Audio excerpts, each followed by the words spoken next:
ለአብ ስብሐት ለወልድ ስብሐት ለመንፈስ ቅዱስ ስብሐት ለአብ ስብሐት ለወልድ ስብሐት ለመንፈስ ቅዱስ ስብሐት ለአብ ስብሐት ለወልድ ስብሐት ለመንፈስ ቅዱስ። የእናታችን የቅድስት ድንግል ማርያም የትውልድ ሐረግ። የቅድስት ድንግል ማርያም የትውልድ ሀገር። እግዚአብሔር አምላክ ማደሪያው ሁሉ ንጽሕትና ቅድስት ፍጽም ነው። ስለሆነ እርሱ ያደረበትንም ሰውንም ሆነ ቦታ ወይም ንዋዬ ሁሉ ቅዱስ ይባላል። እመቤታችን ቅድስት ድንግል ማርያም የአምላክ ማደሪያ ሆና ስለተገኘችም ቅድስት ትባላለች።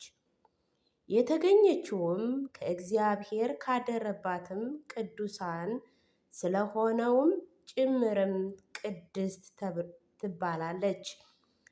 ቅዱሳን የተባሉት ዘሮችም እነማን ናቸው ቢባሉ ከዚህ እንደሚከተሉት ዋና ዋናዎቹንም እናያቸዋለን።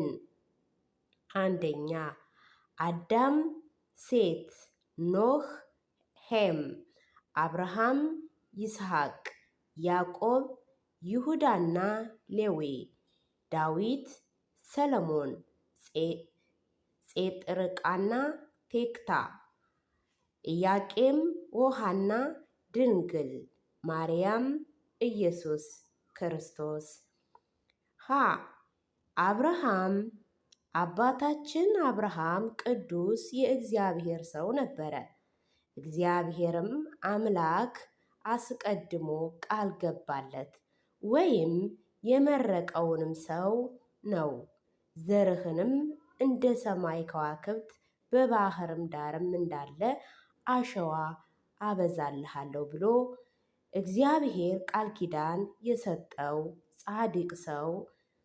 ዘፍጥረት ምዕራፍ 22 ከቁጥር 16 በዕብራውያንም መልእክት ከቁጥር 6 እስከ 16 ላይም ቅዱስ ጳውሎስም ስለ ኢየሱስ ክርስቶስ ሲናገር የአብርሃም ዘር ይበዛል እንጂ የመላእክት አይደለም በማለትም የአብርሃም ዘር በወረደውም የሰው ዘርም በኩል እንደተወለደ መስክሯል።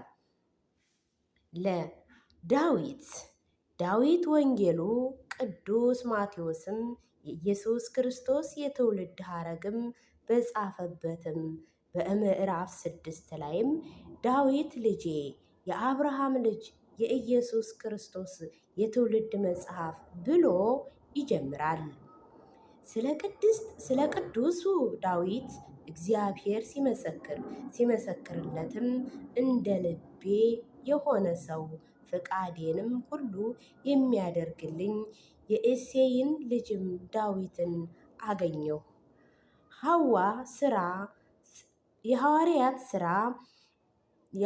ሥራ ምዕራፍ 13 ከቁጥር 22 ላይም ብሎ የጠራው ታላቅ ቅዱስ የእግዚአብሔር ባለሟል ነው።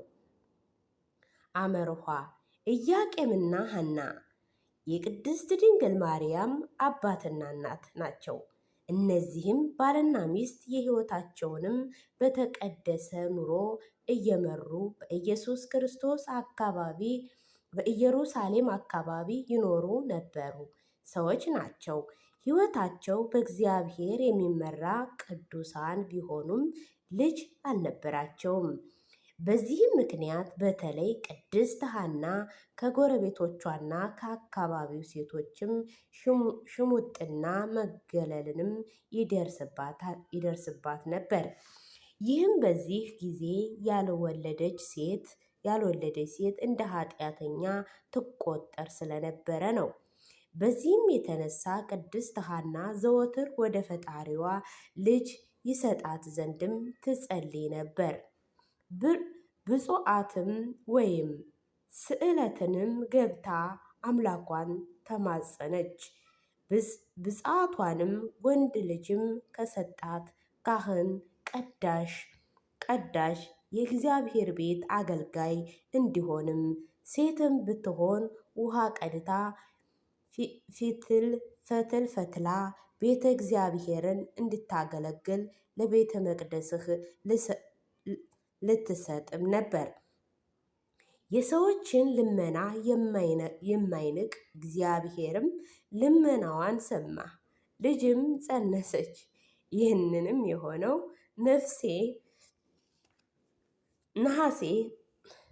ነሐሴ 7 ቀን ከክርስቶስ ልደት በፊትም ከ17 ዓመት በላይ ነበረ። እመቤታችንም ግንቦት 6 ቀን በ15 ዓመቷ ቅድመ ክርስቶስ ሊባኖስን በተሰኘው ቦታ ተወለደች። በአጠቃላይ እነዚህ አካሉ ቅዱሳን ዘር የተገኘች መሆኗን እመቤታችን ቅድስት ተብላለች። ነቢዩ ዳዊትም በመዝሙሩ 126 ላይ ቁጥር 6 ላይም መሰረቷ በተቀደሰ ተራሮች ናቸው ሲል ስለ ትውልዷ ይመሰክራል። ንጽህናዋና ቅድስናዋ ድንቅ ነው። ወዳጄ ሆይ ሁለንተናሽ ውብ ነው፣ ነውርም የሌለብሽ። ወሃቤ ምዕራፍ 4 ከቁጥር 7 እግዚአብሔር ቅዱስ አምላክ ነው፣ ማደሪያዋም ሁሉ ቅዱስ ነው። እግዚአብሔር በበረከትና በረድኤትም ያደረባት ሰዎችም ቦታዎቻቸውንና ነውያትን ሁሉ ቅዱሳን የሚሉ ቅጽል ይሰጧቸዋል። እመቤታችን ድንግል ማርያምም ደግሞ እግዚአብሔርን በበረከትና በረድኤት ብቻ ሳይሆን በሥጋም ያደረባት ናትና ቅድስተ ቅዱሳን ትባላለች። ቅድስናዋንም በሥጋ በነፍስም በሕሊናም ጭምር ነው። ነቢዩ ዳዊትም ልዑል ማርያምንም ቀደሰ። መዝሙረ ዳዊት መዝሙር 35 ከቁጥር 4 እስከ ቁጥር 5 በማለትም አስቀድሞ በፈጣሪ ዘንድም የተቀደሰችም መሆኗንም ይናገራል። መልአኩ ቅዱስ ገብርኤልም ከሴቶች ተለይተሽ የተባረክሽ ነሽ፣ የማኅፀንሽን ፍሬ የተባረከ ነው ሉቃስ ምዕራፍ 6 ከቁጥር 48 በማለትም ቅድስናዋን መስክሯል። እግዚአብሔር አምላክን ሁሉ ላደረገ ጥበብንም ምስጢርንም መፈጸሚያ መቅደስም የመለኮት ማደሪያ ለሆነን የበቃችም ንጽሕት ቅድስት ናት። ክርስቶስም ከቅድስት ድንግል ማርያም ከሥጋዋ ሥጋ ከነፍሷ ነፍስ ነስቶ ተወልዶ ዓለምን ከጥፋት እንደሚያድን እግዚአብሔር ዘርንም ባያስቀርልንም ኖሮ እንደ ሰዶም በሆን እንደ ገሞራም በመሰልን ነበረ። ኢሳይያስ ምዕራፍ 1 ከቁጥር 14 ብሎ ተናግሮ ነበረ። ዘርንም የሚለው ቃልም ለጊዜያዊ በእግዚአብሔር ርኅራኄ ጨርሶ ከመጥፊያ የዳኑትንም ትሩፋትና ቢሆኑም እነዚሁም ከጥፊትም የዳኑትም ደጋግም የእስራኤል ሕዝቦች ናቸው። ፍጻሜው ግን ለቅድስት ድንግል ማርያምና ለክርስቶስ የተነገረ ነው። ቅድስት ድንግል ማርያም ራሷን በንጽህናና በቅድስና በማኖርም መንፈስ ቅዱስን ማደሪያ በመሆኗ ምክንያት ከራስዋ ቅድስና ጋራ ታከል መንፈስ ቅዱስ ፍጽምትና ቅድስት እንድትሆንም አድርጓታል። እግዚአብሔር ባወቀ ብዙህ ምክንያት ነው። እርሷንም ለተዋሃደ የመረጣትም መጽሐፍ ቅዱስን አስተውለን ብንመለከተው እግዚአብሔር ማደሪያ ወይም እግዚአብሔር የመረጠውንም የመረጠውንም ወይም የእግዚአብሔር ክብር የተገለጠባቸው ቅድሳተ ቅዱሳን በከንቱ ቅድስት የተባለ እንዳልሆነ እንረዳለን። ነገር ግን እግዚአብሔር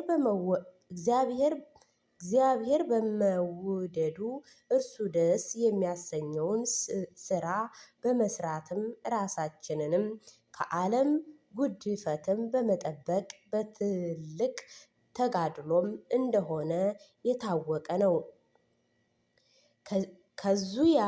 ከዚያ በኋላ በእርሱ እግዚአብሔር ስራውን ለመስራትም አያርፍም። ስለዚሁም ቅዱስ ዳዊት እግዚአብሔር በጻድቁ እንደተገለጸ እወቅ መዝሙረ ዳዊት ምዕራፍ 4 ከቁጥር 3 ብሎ በመንፈስ ተሞልተሽም መሰከረ። ጌታችንም መድኃኒታችን ኢየሱስ ክርስቶስ የሚወደኝን ቃሌን ይጠብቃል፣ አባቴም ይወደዋል፣ ወደ እርሱም እንመጣለን፣ በእርሱም ዘንድም መኖሪያ እናገኛለን። የዮሐንስ ራእይ ምዕራፍ 14 ከቁጥር 24 ብሎ አስተማረን። ቅድስት እናታችንም እግዚአብሔር ለተዋሃደውም ሲመርጣትም የንጽህና የቅድስና ሕይወቷን ተመልክቶ ነው። ቅድስናዋንም ከቀደሳትም ሁሉ ስለሚበልጥም እግዚአብሔር ለአንዳንድ የሚያደርገውንም ወደ ፍትህም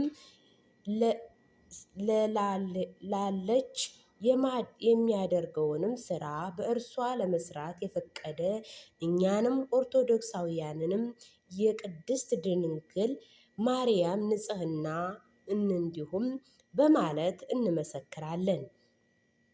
ቅድስት ድንግል ማርያም በሐልዮ በነቢዩ በገቢርም ከሚሰሩት ኃጢአቶች ሁሉ ንጽሕት ናት። መጽሐፍ ቅዱስ እንደሚያስረዳን ወዳጄ ሆይ ሁለንተናሽ ውብ ነው፣ ነውርም የሌለብሽ እንዳለ መኃረ ምዕራፍ 4 ከቁጥር 7። ይህንን ስንል ኃይለ አርያማዊት ናት ወይም ከሰው ወገንም አይደለችም ማለታችን ሳይሆን በሰው ሁሉ ላይም ያለው መራብ መጠማትንም መድከምንም መሞትንም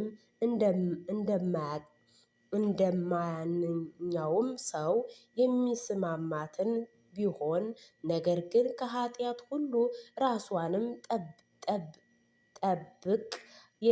ጠብቃ የተገኘች ንጽሕት ናት ማለታችን ነው።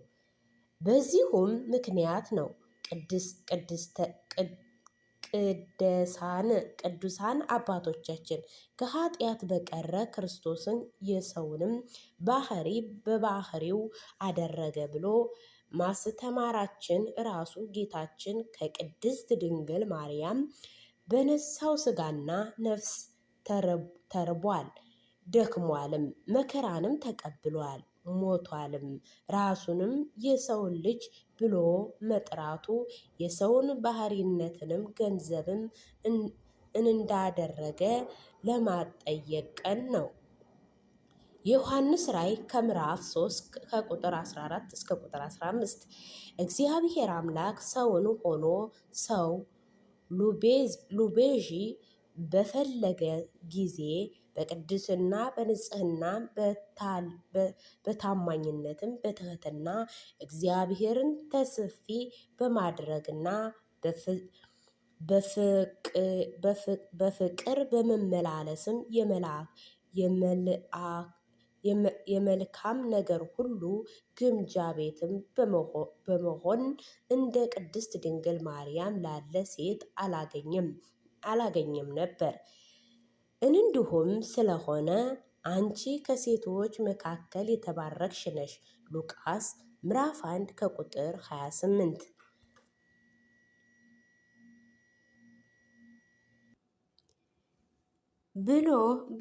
ብሎ ቅዱሱ መልአክም መሰከረላት።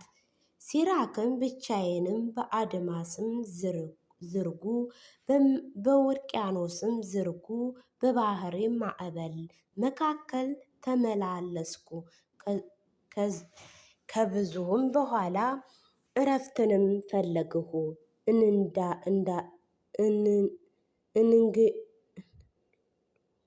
እንግዲሁም የማንነት ሥጋ እዋህዳለሁ፣ በእርሱም ፍቃድ በከበረው በማርያም ማኅፀን ሥጋንም ተዋሃድኩ፣ በምኵራብም አስተማርኩኝ።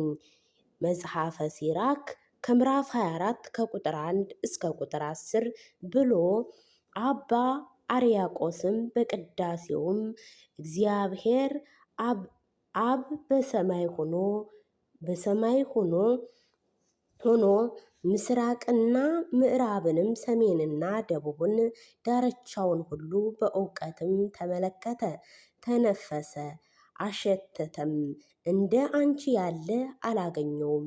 የአንቺ መዓዛ ወደደ፣ ደም ግባትሽም ወደደ።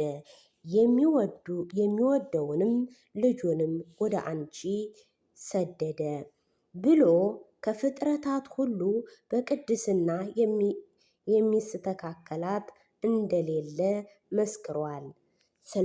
ስለዚሁም እኛንም ቅድስት ድንግል ማርያም በእውነት ንጽሕት ፍጽምት ክብርት ናት ብሎ እንመሰክራለን። እመቤታችን ንጽሕተ ንጹሐን ቅድስት ቅዱሳን ከተለዩ የተለየሽ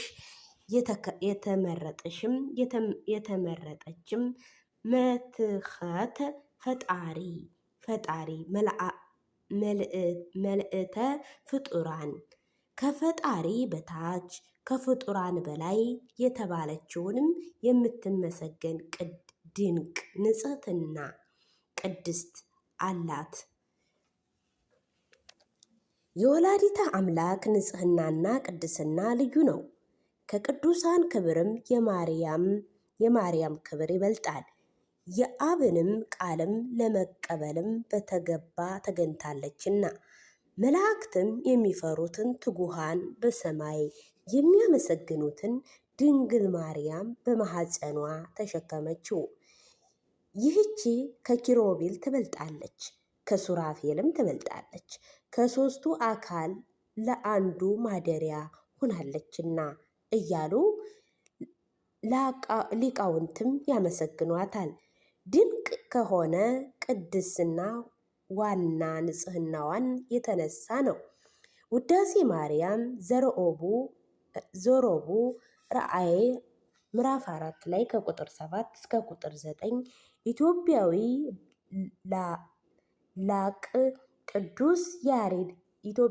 ሊቅ ቅዱስ ያሬድም በምስጋና ጸጋን የተመላሽ ደስ መገኛ ሆይ ዓይኖችሽም ስድስት ከሆኑ ከሱራፌል ግርማ የሚበልጥ የመወደድ ግርማ አለሽ።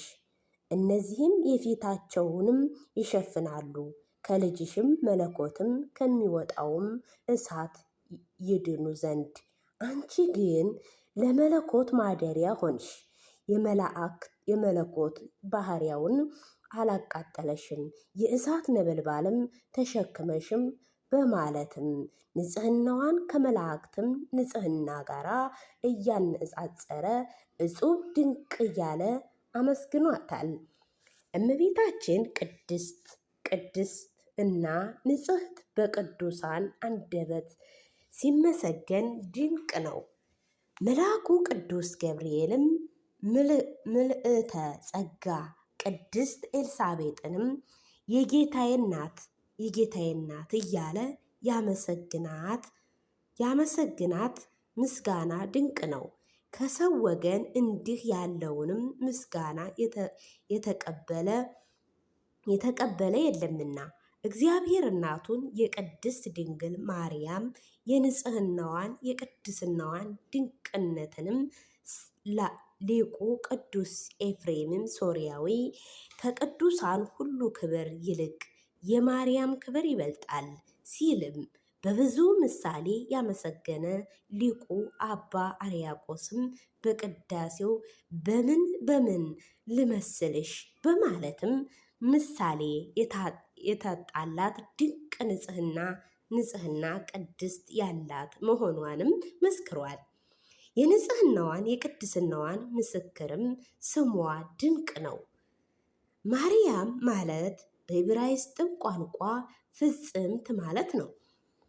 ለጊዜው መልአክ ከደምግባቷ ያላት ስለሆነ ውበቷ ድንቅ ነው። ወዳጄ ሆይ ሁለንተናሽም ውብ ነው፣ ነውርም የሌለብሽ እንዲል መኃ ምዕራፍ 4 ከቁጥር 7 ሔዋን ንጽሐን ጠባዬ ሳያድፍባትም እንደነበረችው በእግዚአብሔር መንፈስ ቅዱስ ጥበቃ ከጥንት ጀምሮ በጥንተ ተፈጥሮ ንጽሕት ጠባዬ ሳያድፍባትም ጥንተ አብሶ ሳይደርስባትም ተጠብቃ የኖረችም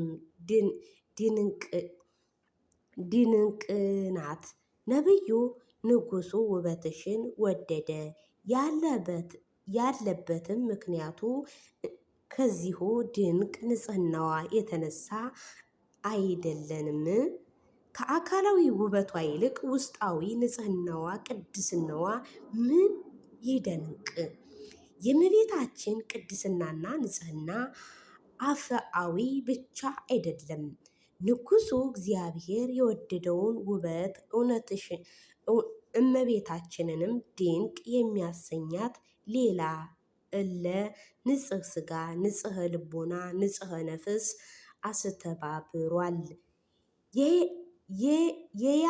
የያዘችው ፍጽምትም መሆኗንም ስለዚህ ከቅዱስ ዳዊት ጋር የሆነ በአማን ነኪር ነበሩ። በእንቲአኪ በእውነቱ በአንቺ የተደረገው ነገር ድንቅ ነው ልንላትም ይገባል።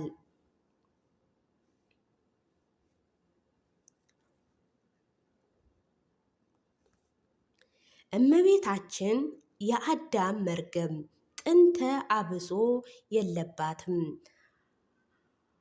ሐዋርያው ቤተ ክርስቲያናችንም እመቤታችን ቅድስት ድንግል ማርያምን ዳግማዊ አዳም ክርስቶስ ከመጸነሱ በፊትም በጸነሰችበት ጊዜ ከጸነሰችውም በኋላ እንዲሁም ከመውለዷ በፊት በወለደችው ጊዜም ከወለደችውም በኋላ ተፈትሖ ማኅፀነ ማለትም ድንግልናዋ ሳይለወጥ በድንግልና ጸንሳ ትኖራለች። ዘላለማዊ ድንግል ማርያም ብላ ታሳምናለች። ቅዱሳትም መጽሐፍትም እንደሚነገሩት የመጀመሪያ አዳም የተገኘውም እርግማነ ከሌለባት ንጽሕት ምድር ነው። ምክንያቱም እርግማን የኃጢአት ፍሬና የበደል ውጤት በመሆኑ መርገም የመጣው በጥንተ ተፈጥሮ በንጽሕና ጠባይና በቅድስና በባህሪ የተፈጠረውን የሰው ልጅም በኃጢአቱና በበደሉ ምክንያትም ከወደቀ በኋላ ነውርና ሁለተኛ አዳመ ክርስቶስ መርገመ ሥጋ መርገመ ነፍስም ከሌለባትም ንጽሕተ ጸባይ ቅድስና ባህሪ ካላደፈባትም ንጽሕት ሕትመተ ምድር ከሆነችው ከቅድስተ ቅዱሳን ከንጽሕተ ንጹሐን ከድንግል ማርያም መወለዱንም በግልጥ ያስረዳል። ሊቁ አባ ሕርያቆስም በቅዳሴው ማርያም ድርሰቱ የባህርዬ ርቀትና ጥልቀትም የማይመረመር አማኑኤል መርገመ ያልወደቀባትም ንጽሕት ጠባዬ ቅድስተ ባህሪ ያላደፈባትን ከአዳም ጥንት ባህሪ የተገኘችም አንቺ ሥጋና ነፍስ ተዋሃደ ሲልም መስክሯል። የህላ ሊቃውንቱም በትርጉማንም አባ ሕርያቆስም ዘምዕጥንእተ ሥጋሆም ለአዳም ያለውንም ሲተረጉም ሕገ እግዚአብሔርን ባለመጠበቁና ፈቃደ እግዚአብሔርን በመተላለፍ ምክንያት ብልየተ እድፈትንና እርኩሰት አግኝቶት የነበረ ሰው በባህሪ ተአዛዚተ እግዚአብሔር በሆነችውም በእመቤታችን በድንግል ማርያም ባህሪም ነጽቶ ተገኘ ማለት ነው ብለዋል። ይህንንም ትርጓሜ ሊቁ ቅዱስ ያሬድ ማርያምስ ተሃቱ ውእስእተ ከርሱ ለአዳም ከመባህርየ ጸዓዳ ድንግል ማርያም ግን በአዳም ባህሪ ውስጥ እንደ ንጽሕት ዕንቁ ታበራ ነበረ። መጽሐፈ ድጓ ገጽ ምዕራፍ 94 ሲልም ከተናገረ ኽረየለ ቃለ ጋር የሚስጥርም የተገናዘበና የተሰናሰለም ነው። ይህ ምስጢር ምን እንኳን እመቤታችን ከአዳም ባህሪ የተገኘች ዘር አዳም ብትሆንም ቅሉ የአዳም ገንዘብ የሆነው የኃጢአት ዝገትም ከጽርየቷ ከንጽሕም ጠባይዋም ከቅድስናዋ በባህሪዋም አላሳደፋትም። ምክንያቱም የዕንቁን የባህሪ የተገኘበት ቦታ ጽርየቱንም አይለወጠውምና ነው። ቅዱስ ያዕቆብም ዘስሩግም የእግዚአብሔር እናት በተባለውም ድርሰቱ ላይ እንዲህ ሲል ይመሰክራል። ከላይ ከገለጥነው አማናዊውም ትምህርትም ውጪ ግን እመቤታችን ቅድስት ድንግል ማርያም የአዳም መርገም ጥንተ አብሶ የነበረ ማለት ቃል መጽሐፍትን ማስተሐቀር ማስባልም ነው። ከዚህም ጋራ ዳግማዊ አዳም የተባለ የክርስቶስን ያስገኘች ወላዲተ አምላክ ድንግል ማርያም ቀዳማዊ አዳም ከተገኘባትም ከመጀመሪያይቱም ምድር ታንሳለች ማለት ነው። ይህ ከሆነ ደግሞ በሚስጥረ ድህንነትም አስተምሮ መሰረት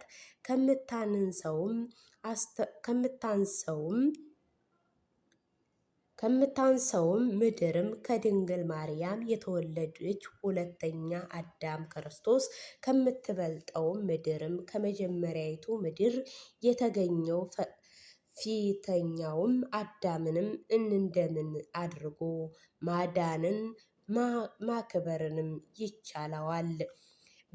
በዚያውስ ላይም መርገመ ከወደቀች በምድር የእመቤታችን የተወለደችው በድህነተ ክርስቶስም ርግማነ ካልወደቀባትም ንጽሕት ምድርም የመጀመሪያይቱ ሕትመት ምድር የተገኘች አዳም እንዴት አድርጎ ከእርግማንም ሊዋጀውና ሊከሰውም ይችላል?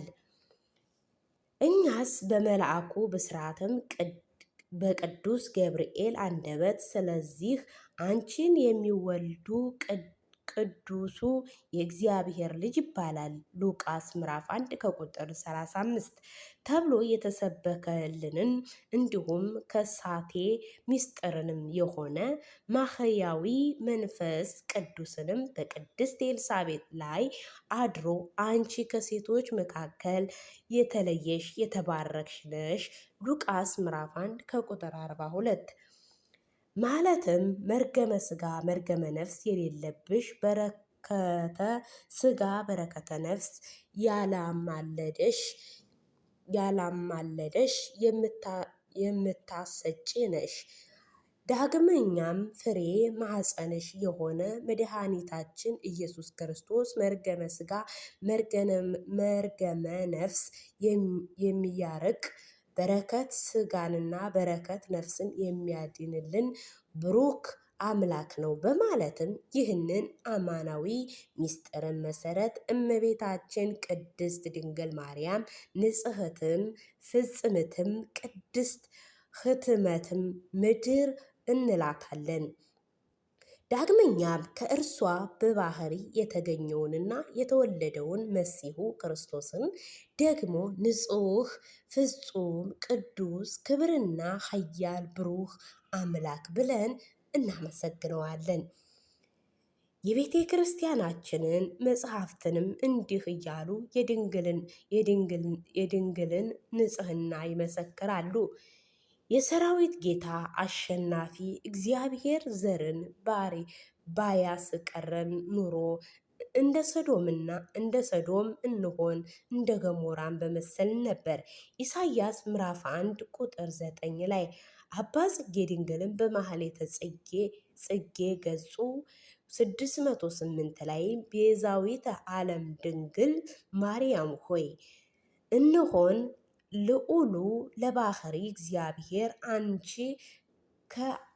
አንቺ ከአንስተ ዓለም መርጦ ለተዋሃዶ ባያስቀርልን ኖሮ እንደ ሰዶምን በሆንን እንደ ገሞራን በመሰልን ነበረ። ከምድር ወደ ሰማይ ለመውጣቱም ከሞት ወደ ሕይወትም ከመርገምም ወደ በረከት ከኃጢአትም ወደ ስርየተ እንዲሁም ከባሕሪ ወደ ልጅነትም ለመሸጋገር የሕይወት የደህንነትም መሰላል ሆንሽን። ውዳሴ ማርያም ንባቡንና ትርጓሜውን ገጽ 164 ላይ የምታዩትን ይህ ዓለም በውስጡ የተደረገ ሁሉ ዓይኖቹን አሉ። ቀዳማዊ ሔዋን ጨለማ የዋጠውን የግራ ዓይኑን ስትሆን ዳግማዊት ሔዋን እመቤታችን ቅድስት ድንግል ደግሞ ብርሃንን የታየባት የቀኙ ብርህትም ዓይን ናት። ነገረ ማርያም የነገረ ማርያም ሊቅ የሚባለው ሊቁ ቅዱስ ሄሬኒዮስ የቀዳማዊትም ሔዋን ያለመታዘዝም ቋጠሮ በዳግማዊ ሔዋን በድንግል ማርያም ተአዛዚትነት ተፈታ፣ እግዚአብሔር ይመስገን ብሏል። በመጽሐፈ ቅዳሴውም ልዑል ባሕሪ እግዚአብሔር በልዕልና ሆኖ አራቱን ማዕዘንም በእውነት ተመለከተ፣ መረመረ። እንዳንቺ ንጽሕት በድንግልና ስርጉትም በቅድስና ክብር በልዕልና ሆኖ የተዘጋጀ አላገኘም በማለት ተጠቅሷል። ሊቁ ቅዱስ ኤፍሬም ጌታ በጸሎቱ እንዲህ ይለዋል፣ አንተና እናትህ ብቻ ተወዳዳሪ የሌላችሁ ውቦች ናችሁ። አንተ በአንተ ላይ ምን ትንንታ፣ በእናታችን ላይም እንከን የለም። ሊቁ ኦሪገረን በሊቁ ወንጌላዊ ትርጓሜው ላይም እንደገለጸው ስለ አምላክ ፍጥረት ሊያውቀው የሚቻለው የመጨረሻ የእውቀት ደረጃ ላይም የደረሰችው እመቤታችን ብቻ ናት። እንደ እርሷም ትርጓሜ እመቤታችን ፍጡር ለፈጣሪ ክብር ሊጨምርለት እንደማይችልም እያወቀች ተአብዮ ነፍስዬ ለእግዚአብሔር ነፍስ እግዚአብሔር ታከብረዋለች እያለችው ፍጡር ሊረዳውም የሚቻለው የመጨረሻው ደረጃ ላይ ደርሳ በዚህ መጠንም ማመስገኗንም ስትገልጽ ነው ይላል። በእርግጥም በዚህ መጠን ከእርሷ በላይ ሊደርሱ የሚቻለው እንዴት ሊኖር ይችላል?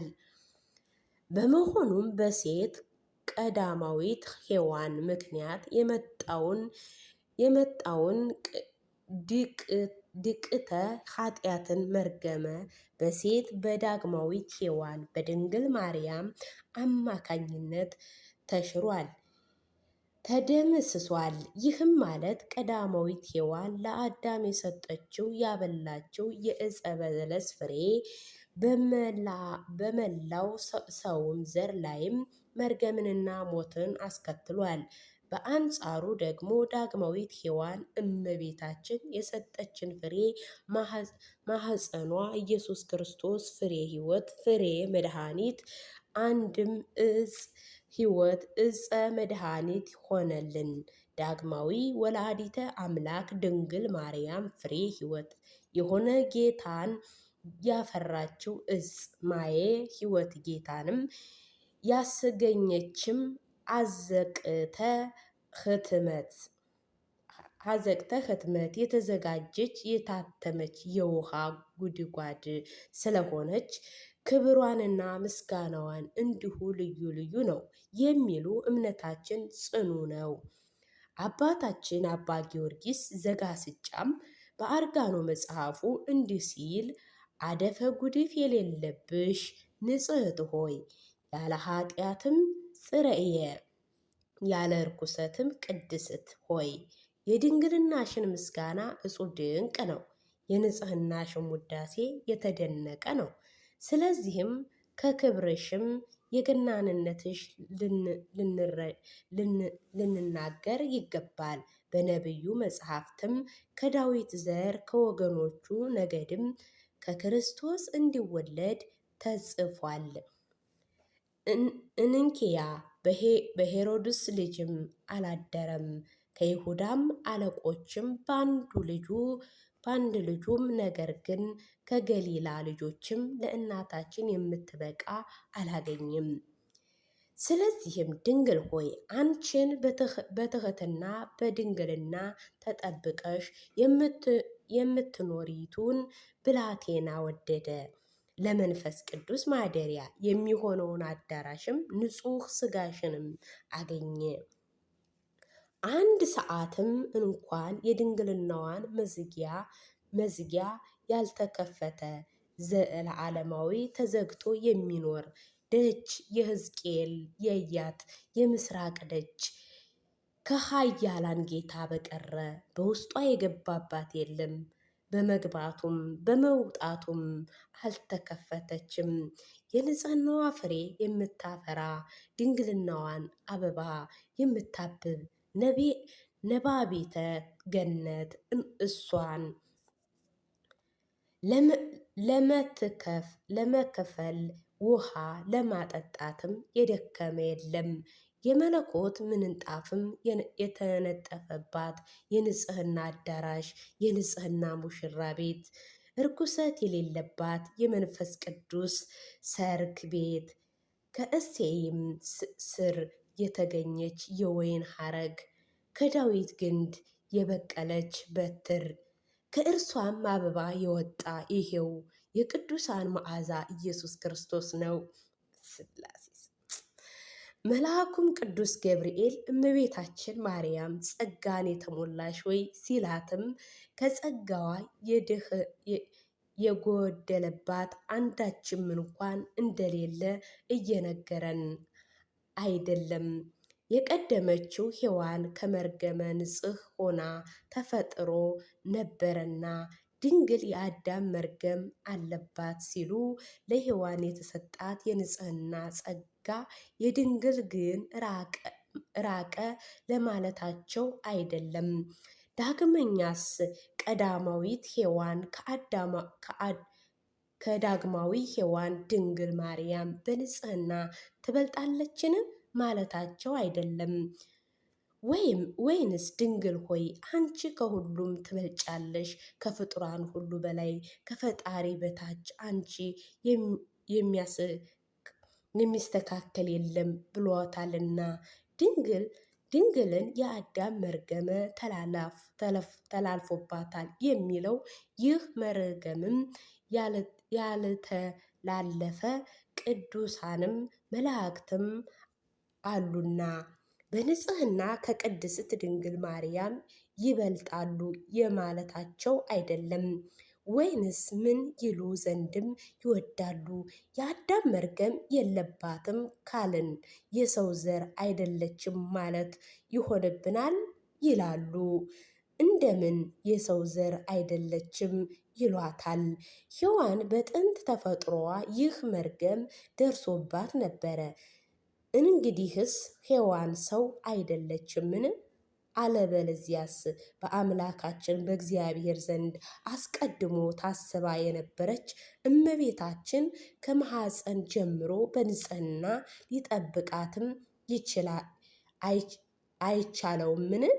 አለበለዚያስ ምድር ነው አባቷ ሰለሞን በትንቢቱ መነጽርም አይቶ በመንፈስ ቅዱስ ተመርቶ ስለ እመቤታችን ሁለንተናሽ ውብ ነው ነውርም የሌለብሽ ያላት ከወዴት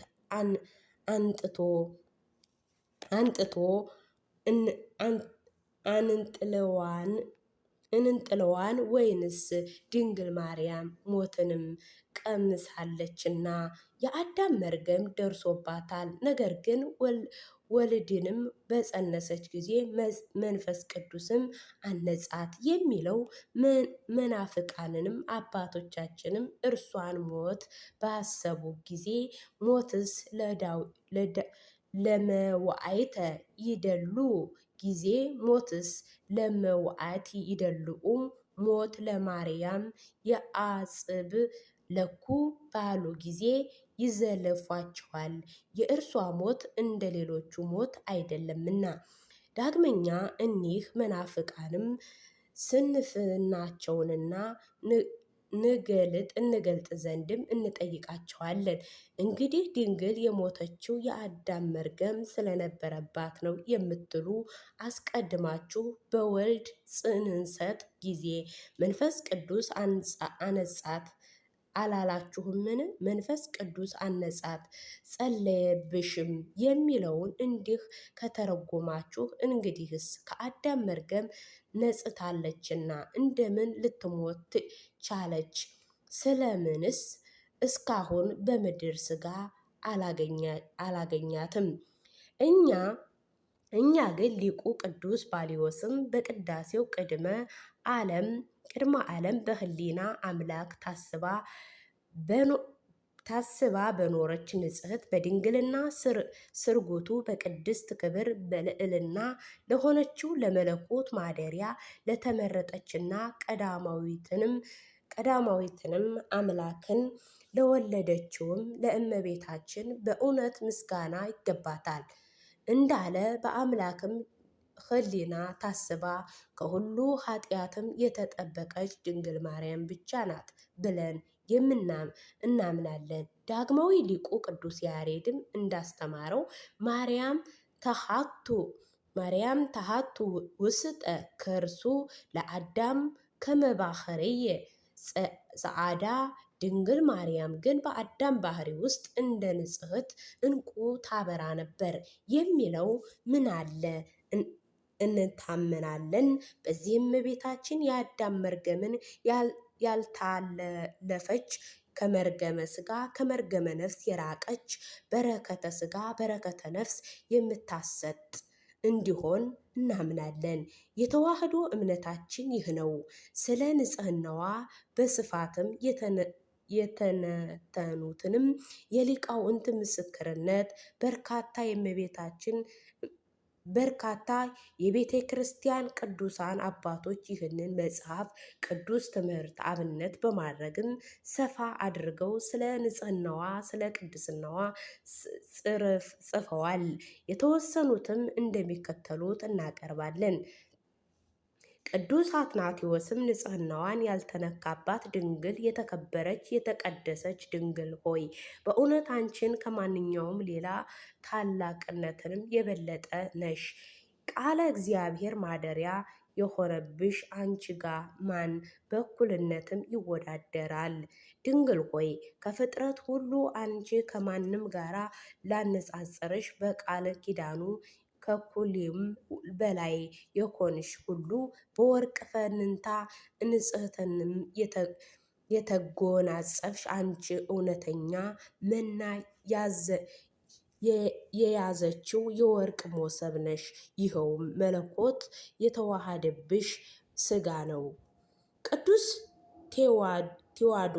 ቴዎዶጦስ ሰላም የተገኘባት ምልክት ጸጋ ሆይ ጌታ ከአንቺ ጋር ሆነ፣ አንቺ የተባረክሽ ነሽ። ሉቃስ ምዕራፍ 6 ከቁጥር 48 ከሴቶች ሁሉ በእጅጉ የተዋብሽ በጣሙኑ የተቀደስሽ ነሽ።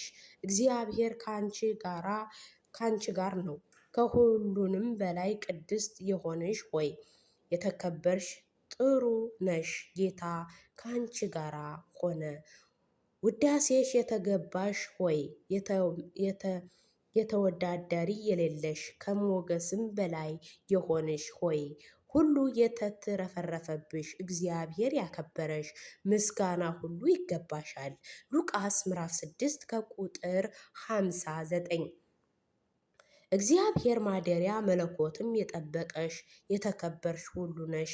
በአንቺ ውስጥም ከኃጢአት ውስጥም መጽነስ ወይም መኃጢአት ውስጥም መውለድ በጭራሽ አላውጅም። በዚህም ፈንታ የሔዋን ሐዘን እንዲበቃ ያደረገው ደስታንም አምጥቻለሁ እንጂ በአንቺ መከራን ጽንስንም ወይም ሕመምን ወሊድንም አላውጅም። ንጽሕት ድንግል ነውር የሌለብሽ ያለ ነቀፋ የሆነች ምንም ያልነካሽ ንጽሕት የማይገኝባት በሥጋም በነፍስም ቅድስት በእሾህክም መካከል እንደበቀለችም አበባ ናት። መጽሐፈ ቁጥር 2 ከቁጥር 6 ሔዋን ክፋት የማታውቅ የሴትነት ጠባይ ያልታየባት ከመጸነሷን በፊት ፈጣሪ የተለየች የቤተ መቅደስ እንግዳ የሕግ ደቀ መዛሙርት የሆነችው በመንፈስ ቅዱስ የተቀባች የመለኮት ጸጋ እንደ ልብስም የለበሰች ቅዱስ ኤፍሬም የማርያም እውነት የምድር በላይ መቅደስ ነው። በእርሷም በኃጢአት በሞትም በምድርም እርግማንም ፈንታ የበረከት ዘር የተዘራባት የእግዚአብሔር መልእክተኛ በሰላምታ ይሄንን ዘር ሲዘራ የኤልሳቤጥ ሰላምታ ይሄንን አረጋግጠ አንተ እናንተ ብቻ በማንኛውም ረገድ ንጹሕ ናችሁ። ጌታ ሆይ በአንተ ውስጥም ምንም ነቅ የለም፣ በእናትህም ውስጥም ምንም ምልክት የለም። ቅዱስ ኤጽሊፎስ ማርያም ቅድስት ድንግል በእግዚአብሔር በሰዎችም ፊትም በእውነትም ክብርት ናት። ሰማይ ምድር ሊሸከመው የማይችለውን እርሱንም የተሸከመች የእርሷ ታላቅ ሰለሞንም አናውጅም። ጌታ የሚያከብረው ሁሉ ጌታ የቀደሰው ማደሪያዋንም ክብር ማደሪያዋንም የሚያከብር የሚያቃልል ጌታውንም ያቃለለ አያከብርም። እርሷ ድንግል የተቀደሰች ማደሪያ ነች። ቅዱስ ጎርጎርዮስም ዘእንዚኢናው መጀመሪያውንም ጥንቱንም በመንፈስ ቅዱስ በሥጋ በነፍስም ንጽሕት ከተደረገችው ድንግል ተጸንሶ ነበረ። ይኸውም ሕፃኑንም በማኅፀኗ መሸከም የተነሳ ክብር የተቀበለች ናት። ስለዚህም ድንግል በጣም የበለጠ ክብር መጎናጸፍም በጣም አስፈላጊ ነው። ወስብሐት ለእግዚአብሔር ወለወላዲቱ ድንግል ወለመስቀሉ ክቡር። ይቆየን። በሌላ ጊዜ ቀጣዩን ክፍል ይዘንላችሁ እንመጣለን። ውድና የተከበራችሁ የያሬድ ዩቲዩብ ቻናል ቤተሰቦች እንደምን አላችሁ? ለያሬድ ዩቲዩብ ቻናል አዲስ ከሆናችሁ ቻናሉን ሰብስክራይብ፣ ቪዲዮን ላይክ በማድረግ ቤተሰብ ሁኑ። ያው ሰዓት ስለሄደ ነው። በቀጣይ 2 ምዕራፍ ይቀራል፣ 2 ገጽ ማለት ነው። እናደርስላችኋለን። እናመሰግናለን። ከዚህ ካቀረብንላችሁ ቆንጆ እውቀት እንደቀሰማችሁ ባለሙሉ ተስፋ ነን። ለያሬድ ዩቲዩብ ቻናል ግን አዲስ ከሆናችሁ ሰብስክራይብ ማድረጋችሁን አትርሱ። እንወዳችኋለን።